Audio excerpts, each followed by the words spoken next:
Episode शुरू होता है दूसरी दुनिया में। साथी किसान एंड पिप्स मैजिक प्रैक्टिस कर रहे होते हैं। पिप्स देख के तो सरप्राइज होता है साथी किसान कितनी जल्दी इंटरमीडिएट मैजिक सीख चुके हैं। साथी किसान पिप्स को क्रेडिट देता है, लेकिन इस दुनिया में भी 10 साल से ज़्यादा लग जाते हैं किसी को ये सब सीखने में। इस बार साथी किसान ने healing spell and lighting spell को सीखा है।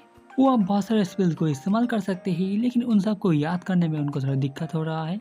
इसके बाद पिप्स ग्रीन वर्ड के बारे में बता रहा होता है, एक बुक जैसी चीज। साथी किसान उसको एक लेने के बारे में सोच रहे होते हैं, लेकिन उनके पास ऑलरेडी एक होता है। असल में उसमें कुछ स्पेशल नहीं होता है, वो एक बुक होता है जिसमें स्पेल लिखे हुए होते हैं। उनका फोन भी ऐसा ही काम करता है। साथी किसान थोड़ा सरप्राइज होते हैं क्योंकि ये थोड़ा ज़्यादा ही सिंपल था। इसके बाद वो लोग मिस्टर मार्क एंड रेस्टोरेंट में जाने वाले होते हैं एंड पीछे फिर से मीट खाना जाता है। साथी किसान थोड़ा सा सरप्राइज होते हैं, इतना छोटा बॉडी होने के बाद भी वो कितना खा सकता है। मिस्टर मार्क ये देख के पूरी तरह से चौंक गए होते ही। वो लोग आज वॉकी टॉकी ले आए हैं। इसके बाद साथी किसान एक्सप्लेन करते ही ये चीज़ मेटालिक फ्यूल के साथ एक दिन तक चल सकता है। मिस्टर मार्क मान जाते ही अगर एक बैटरी 100 गोल्ड कॉइन भी हो वो तब भी लेने के लिए तैयार है। साथी किसान खुश होते ही आज का उनका मेन प्रोडक्ट उन लोगों को अच्छा लगा। बिजनेस के लिए शुक्रिया कहते हैं। इसके बाद वो पूछते ही उनका परेशानी क्या ठीक हो चुका है जिसकी वजह से वो इतने दिनों तक आ नहीं पाए। वो बताते ही हो गया है, लेकिन असल में नहीं, अब सिर्फ थोड़ा सा शांत हुआ है। एक और बात है, अगर आपके पास ये सब चीज़ें और भी है तब मैं सब खरीदना चाहूँगा। हाँ सारे? क्यों, इसमें कोई दिक्कत है क्या? नहीं, कोई खास बात नहीं है। शुक्रिया, हम लोग पैसे के बारे में बाद में बात कर लेंगे। कोई परेशानी है क्या? असल में नोबेल बिस्कुट ने सब कुछ खरीद लेने को कहा है जो भी साथी किसान ले आए, क्योंकि नेबरिंग कंट्री के साथ सबका रिलेशन खराब हो रहा है। मैं सिर्फ ऐसा सोचता हूँ, लेकिन इस साइड उसका प्रिपरेशन चल रहा है। तुम्हारा मतलब वो चीज़? अच्छा होगा अगर आप अपने आप को तैयार कर लो। वार्निंग के लिए शुक्रिया। इसके बाद वो लोग रेस्टोरेंट के वहाँ पर आते ही मिस्टर फ्रेंच उनको देख के बहुत ज़्यादा खुश होते हैं। साथी किसान देख के बहुत ज़्यादा खुश होते ही रेस्टोरेंट में बहुत सारे लोग आ रहे हैं। इसके बाद साथी किसान उनको उनका सैलरी देते हैं एंड कुछ रेसिपी लिख के लाए ही वो उन सबको ट्राई करने को कहते हैं। एंड इसके बाद अंदर आके मिस्टर फ्रेंच उन सब के डिशेस को रेप्लिकेट करने की कोशिश कर रहे होते हैं। सुबह का वक्त होता है एंड होसी किसान कॉल करती है। वो बहुत ज़्यादा स्लीपी होते हैं एंड गुड मॉर्निंग कहते हैं। हम लोगों के पास एक मिशन है, क्या तुम आ रहे हो? क्या तुम अभी भी सो रहे हो? सेक्शन चीफ ने कॉल नहीं किया? एंड फोन में देखता है फोन में कितने सारे मिस कॉल्स थे। साथी किसान थोड़ा सा माफ़ी मांगते हैं देर आने के लिए। वो बताते हैं इसमें बड़ी बात नहीं है, उन लोगों ने बहुत ज़्यादा सडनली कॉल कर दिया था। इसके बाद हम लोग और कुछ लोगों को देखते हैं, वो लोग भी आज के मिशन में जा रहे हैं। सेक्शन चीफ साथी किसान को उन लोगों को इंट्रोड्यूस कर देते हैं एंड वो लोग होता किसान को अच्छे से ख्याल रखने को कहते हैं। असल में वो लोग थोड़ा मजाक उड़ा रहे थे।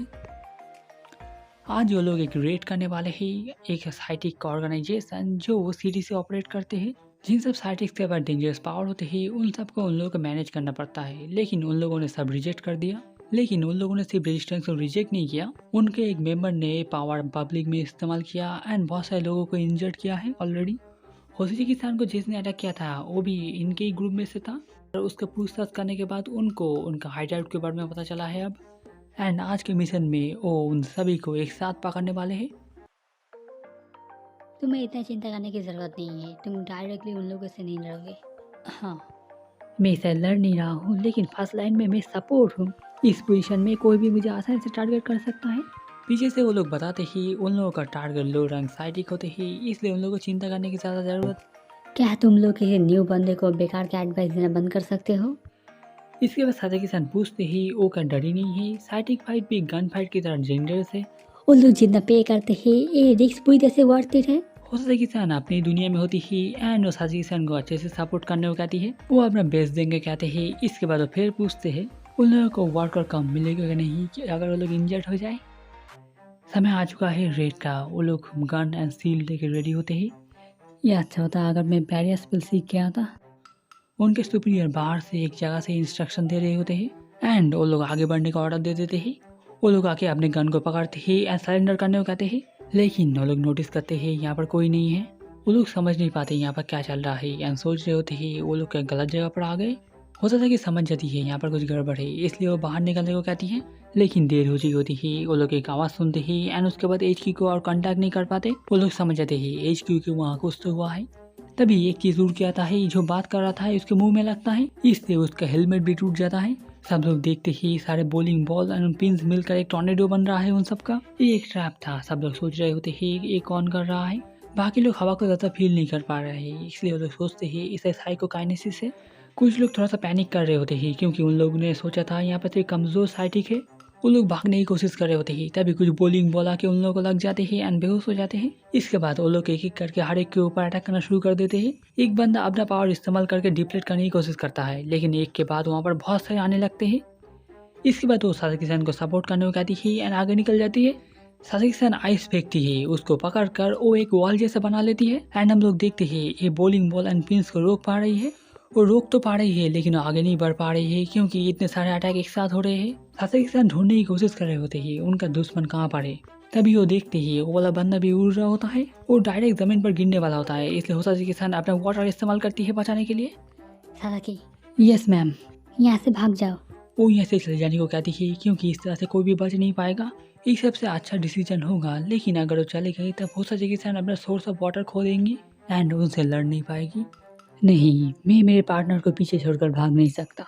सासाकी, अगर मैं उसको यहाँ पर छोड़ के चला गया ये मेरे मेंटल हेल्थ के लिए बिल्कुल भी अच्छा नहीं होगा। एंड मैंने एक बुक में पढ़ा था अगर तुम दुश्मन के सामने से भाग जाओ तो तुम्हें और भी ज़्यादा बुरा पनिशमेंट मिलने वाला है। ओहो, क्या बात है, तुम में से कुछ अभी खड़े हुए हो। वो असल में इतनी देर तक इनविजिबल थी। इसके बाद वो बाहर आती है। वो थोड़ा सा इम्प्रेस होती है क्योंकि उसने सोचा नहीं था वो लोग इतनी देर तक टिके रहेंगे। वो साज़िक-सान अटैक करने के लिए रेडी हो रही होती है, तभी वो उसको हवा में ले लेती है। चिंता मत करो, मैं उसको चोट नहीं पहुँचाऊंगी। वो साज़िक-सान से बात कर रही थी। ये मौका देखकर हो साज़िक-सान बॉटल खोलती है, अटैक करने की कोशिश करती है। वाटर को अपने चारों तरफ घेर कर आइस शैडोज में मिक्स कर देती है एंड इसके बाद उन आइस शैड से वो अटैक करने की कोशिश करती है। हम लोग देखते ही वो लड़की बहुत आसानी से उन सब पर डॉच कर रही होती है एंड आगे आ रही होती है। सब लोग चौंक जाते हैं ये देखकर वो कितना ज़्यादा फास्ट है। वो बहुत ज़्यादा पास आ रही होती है, इसलिए हो साज़िक-सान वाटर को बर्फ बना देते हैं, लेकिन वो एक पंच से पूरे बर्फ को तोड़ देती है। मैं तुमको मारूंगी नहीं, लेकिन तुम्हारा एबिलिटी बहुत ज़्यादा काम का लगता है। एंड हो साज़िक-सान हार गई होती है। अब साज़िक-सान की बारी होती है। वो जल्दी से बाहर आने को कहती है, नहीं तो इसका क्या होगा पता नहीं। ये मिशन फेल हो चुका है। साउंड से वो समझ गए हैं एज को भी हार गया है। वो चिंतित होते हैं क्योंकि उनको पता नहीं है यहाँ पर कितने सारे लोग हैं एंड वो अगर भागने की कोशिश भी करे वो इतना तेज़ है वो पकड़ लेगी। मुझे माफ़ करना, लेकिन इसमें अच्छा होगा अगर मतलब बिना फाइट के इसको सुलझा ले। मैंने तुमको पहले कभी नहीं देखा। एंड स्पेस को मैं कुछ भी नहीं कहना चाहूँगा और इसको बहुत ज़्यादा ग्रोस कहती है। वो थोड़े से डिसअपॉइंट होते हैं एंड चारों तरफ देखते हैं लेकिन किसी को देख नहीं पाते। वो समझ जाती है साज़िक-सान इसका वाटर सोर्स था। ये बहुत ज़्यादा यूजफुल कॉम्बिनेशन है। अगर ये पॉसिबल हो मैं तुम लोग का नाम जानना चाहूँगा फ्यूचर रेफरेंस के लिए। तुम्हें हम लोग का नाम नहीं पता? हाँ, ये लोग का फेमस है। एंड वो समझ जाती है साज़िक-सान एक न्यू रिक्रूट है। ये अच्छा नहीं है क्योंकि उन लोगों को पता चल गया है साज़िक-सान के पास ज़्यादा एक्सपीरियंस नहीं है, लेकिन वो समझ जाते हैं यहाँ पर एक ग्रुप है। इसके बाद वो अपने बारे में बताते हैं पिछले दिन ही वो बॉर्सो में ज्वाइन हुए थे। इसी मौके में मैं अपने आप को इंट्रोड्यूस करना चाहूँगा। अगर पॉसिबल हो क्या मैं सब लोगों से मिल सकता हूँ, क्योंकि मुझे बिल्कुल भी आइडिया नहीं है वो लोग कहाँ पर है। तुम जिस तरह की सिचुएशन में हो उसका मुकाबले तुम बहुत ज़्यादा शांत हो। किसी में ज़्यादा ध्यान न देना है ये मेरे खूबियों में एक है। तुम कितने ऑप्टिमिस्टिक हो। क्या मैं उन लोगों से मिल सकता हूँ? सॉरी, लेकिन ऐसा नहीं हो सकता। इसके बाद साज़िक-सान एक स्पेल पढ़ने लगते हैं एंड वो समझ नहीं पाती एंड ये अटैक रेडी हो जाता है। ये असल में एक इलेक्ट्रिक स्पेल होता है। वो जल्दी से हट जाती है लेकिन तब भी थोड़ा सा डैमेज लेती है। वो समझ नहीं पाती कि यहाँ पर क्या हुआ। तभी साइटोकाइनेसिस बंदा अपना पावर इस्तेमाल करना शुरू करता है। साज़िक-सान समय बर्बाद नहीं करती ही एंड चीज़ों को फॉलो करके उनके ऊपर अटैक कर देते हैं। वो लोग असल में इनविजिबल थे, लेकिन साज़िक-सान ने असल में डायरेक्ट उन लोगों पर अटैक नहीं किया था। वो दोनों छुपे हुए थे, उन्हें नहीं लगता यहाँ पर और कोई है। बताओ तुम असल में कौन हो? मैंने पहले जो बताया था, एक नया बंदा जो इस काम में आया। इसके साज़िक-सान एक प्रपोजल रखता है, वो सुनने के लिए मान जाती है। अगर वो लोग चुप रहे आज उन लोगों ने जो देखा, साज़िक-सान उन लोगों को और फॉलो नहीं करेंगे एंड वो इस फाइट को एक ड्रॉ में ख़त्म करना चाहते हैं क्योंकि यही सब लोगों के लिए अच्छा होगा। वो मान जाती है। तुम्हारा नाम सासाकी है ना?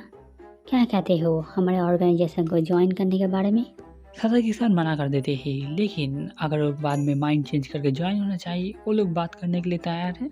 वो लोग अब जाने वाले होते हैं, तब साज़िक-सान पूछते ही उनके सुपीरियर का क्या हुआ। वो थोड़ा थक गई होती है इतना बात करके, क्योंकि ये एक ड्रॉ है इसलिए वो उन लोगों को छोड़ देने के लिए मान जाती है। साज़िक-सान शुक्रिया कहते हैं एंड वो लोग इनविजिबल होकर चले जाते हैं।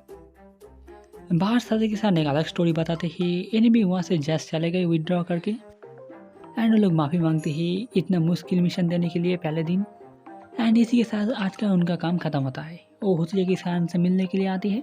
वो अब ठीक हो चुकी है, ये देख के वो खुश होते हैं। इसके बाद होसले किसान पूछती है उसके पास समय है क्या नहीं। वो आज बहुत ज़्यादा थक गया है, इसलिए वो घर जाना चाहता है।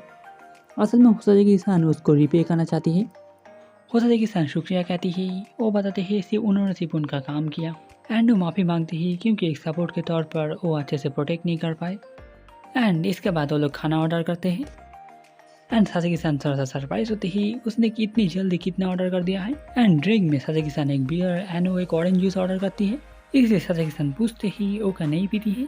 वो पी नहीं सकती है, ऐसा नहीं है, वो असल में अंडर एज है। इसके बाद वो पूछने के लिए माफ़ी मांगती है एंड जानना चाहती है जो उनका उम्र क्या है।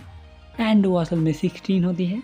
वो स्कूल भी जाती है, उसके बाद काम में आती है। एंड वो इतना ज़्यादा मेकअप लगाती है जिससे वो बच्ची जैसा नहीं लगी, नहीं तो कोई भी उनको सीरियसली नहीं लेगा। पहले मिशन के लिए वो कॉन्ग्रेचुलेट करती है एंड फिर से सपोर्ट बनने के लिए गुड लक कहती है। रात हो चुकी होती है, सासे किसान वापस जा रहे होते हैं। तब वो देखते हैं एक लड़की रास्ते में होती है। वो सासे किसान को देखती ही है लेकिन ज़्यादा कोई रिएक्ट नहीं करती। वो सोच रहे होते हैं उन्हें क्या करना चाहिए। अगर वो पुलिस को कॉल भी कर दे तब वो लोग आके उनको ही पूछेंगे, वो घर नहीं जा पाएंगे। लेकिन एक बच्चे को अकेला भी नहीं छोड़ पाएंगे। तभी वो देखते ही वो कहाँ पर चली गई है। तभी आसमान से एक प्लास्टिक गिरता है एंड ऊपर देखते हैं। फिर से मिलेंगे मिस्टर। एंड इसी के साथ ये वाला एपिसोड खत्म होता है। और आपको अच्छा है लाइक शेयर कमेंट कीजिएगा। फिर से मिलेंगे किसी और एक वीडियो पर। अभी के लिए बाय।